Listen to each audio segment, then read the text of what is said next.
So money doesn't bring you happiness. It's never made me happy. I don't measure happy. What do you measure?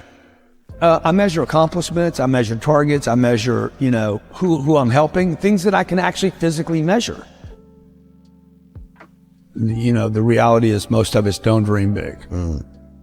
You got the mindset. Are you looking? Are you paying attention? You can do it, bro. You got to give something up. It's not you have to add something. You always have to give something up. Really? I have. I've never been able to go from here to there and not give up something. They got me here. If you're going to go from zero to a millionaire, when you get to a millionaire, if you want to go to the next level, you want to go to 10 million, you will have to give up the millionaire life. That's why I said I got to hold myself accountable to the goal. If I'm going to have to keep reselling myself on this goal. People want to create wealth for themselves. It's not just money, it's people. Not how much money I have. I mean, we all know about the wealthy person that has no friends. He's on a yacht by himself. And that's not wealth, right? It's just a bunch of money and material collections. To me, there's no way to create real wealth by just going inside. You got to go, I got to add people. How do you get people to know who you are? I say almost yes to almost everything. Why do you say yes to everything? Because it connects me to another person. I need people to get to know who I am. I'm going to become somebody.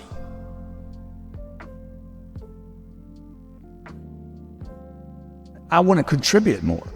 I don't think about I want to be more happy. I'm not thinking about joy. I'm not thinking about contentment. I'm thinking about action. I want the action. I want the grind. I want the possibility.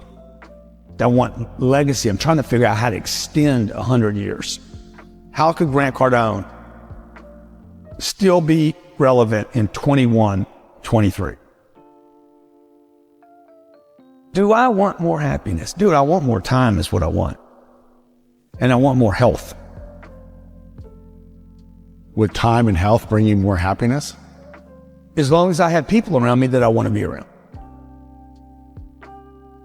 I don't like being around people that don't do stuff. I don't like people that talk about doing something and don't. I don't like being around people that can't pay bills and can't throw in and can't contribute, because I know they can. Most of the people watching right now, everything you have budgeted for in your life, you can pay for. It's the things you didn't budget for, the big dream. But everything else, you got covered. Everything people pay attention to. House note, car note, electric bill, water bill, basics. Everything gets covered. What if you just added a whole bunch of other stuff to the list? What if we were all brought up to say, hey, we're going to cover all this stuff? People would be even more productive. What would you say are the top 3 ways, the best ways to multiply money then? Get rid of it. You got to get rid of it. First, you got to make it. I got to collect it. I got to collect some. Then I got to figure out, okay, this pays for this basic living. Everything above that, don't spend any more money. Like the rest of it, if this is $4,000 and I make 7, the entire 3 has got to go into investments. Every month? Every single month. At some point, you got to quit being a saver and got to start being an investor.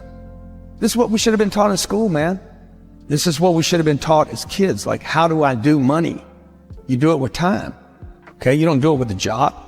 You're not going to get $823,000 a year at a job. There's no job that's going to hire you and pay you $823 without you having to go back to college and spend time and invest money. It just doesn't work like that. What do you think people in the middle class are doing that they should shift in their mindset in order to start getting out of that? Well, you don't borrow money to go to college. Why would you trade 5 or 6 or 7 years of the income? Time is money. So I wouldn't go to college. I would never buy a home. I would never put debt on a home. If I bought a home, I wouldn't put debt on it. And these are nevers for me on the come up. On the come up, yeah. On the come up. Once you have the cash. Dude, once you're wealthy and you want to go buy homes and buy yachts and stuff, we'll do whatever you want to do. But on the come up, you would never spend your income. You would never spend primary income on improving the quality of your life. You would only invest. And that's what I'm trying to teach my kids. Like Sabrina's, I let her pay all the bills. I've been doing this since she was probably 6. You pay the bill. We don't give them an allowance. I don't think any kid should be given an allowance. Interesting. Why not? If they want money, they become an employee of the company. They work for the company. We give them a series of things to do. We pay them once a year. Okay, we give them a big check at the beginning of the year. That money goes into Cardone Capital. Wow. And they live off the distributions. Come on. Sometimes they'll get a bonus for doing extra stuff. But they don't get the money. They never get the money. It's invested, and they get that the money is distribution. invested, they get the distributions. They will create wealth over the next 10 years. But it'll be their own wealth. It's not something I gave them.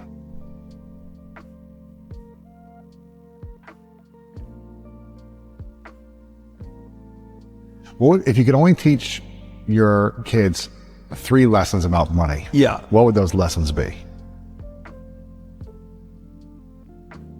People. Number one, meet people. No one's a stranger. The money's a people game.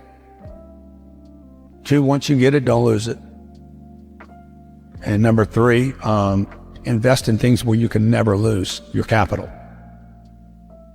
Now, the person watching this, she's a waitress and she's got 2 kids at home. She's like, I'm never going to make 800. It's because you already gave up on the idea. Like you never said that's the target. And you keep thinking you got to wait tables. And you quit already. How many people are in debt in America? 40% of people that make $1 million a year still are living paycheck to paycheck. 40%? 40%. But that's not because of inflation. That's because they spent money they shouldn't have spent. They thought they were entitled to because they're millionaires. They live above their means. They live above their investments, not their means. How can we shift the relationship to money that we have so we can have a better experience emotionally and spiritually about money? Anything you're hiding, you're going to have problems with. The secret keeps you sick. First thing I look at every day is my money. I have a great relationship with my money. I'm not just going to think about it. I'm going to be somebody today. I'm going to grow into who I should be. What I've done already is impossible. From where you came from and all these things. From where I came from, I should be dead. I should have been dead at 25 years old. Or in jail. Messed up forever. Instead I became this guy. And I mean, I'm grateful. And I don't know that I had any breaks. I know when people say, oh, you had luck, I'm like, You grinded, right? I've been grinding. And I'm proud of the grind. But I wanted to turn into something more than money. So I'm going to feel good about a lot of places I go to and a lot of people I meet. Because I made more contributions than I didn't. I gave more than I took.